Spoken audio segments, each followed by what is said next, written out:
The name change and some other matters, including the dorm project, have not totally destroyed your credibility with the legislature, is that you seek a constitutional amendment and move the seat of the college without question to Espanola, and then have all the assets up there at El Rito transferred to another one of the 9 state institutions.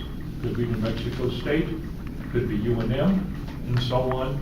Let them see if they can utilize that campus up there, can utilize those facilities, or the alternative, perhaps SMU over at Fort Bergwijn would be happy to take on El Rito as a secondary archaeological research center.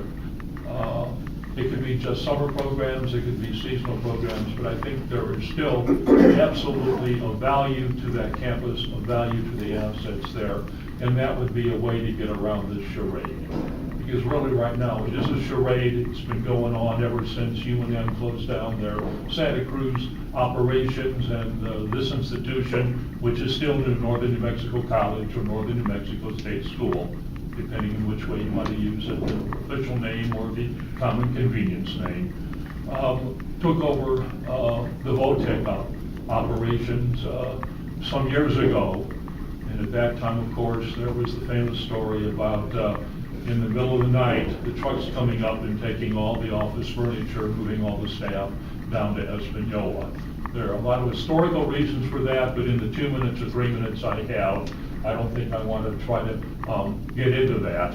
But it has been a charade for some time. I was one of the 4 co-chairs of the Rito Campus Committee, which was established by the Board of Regents some years ago. No one here sitting at this table was on the board right then, or was I don't believe employed with the college right then. But we came up with a number of plans of how that campus could be utilized, how it could be revitalized, and it has just never come to fruition. It's an asset that should not just be left there with only electricity and security.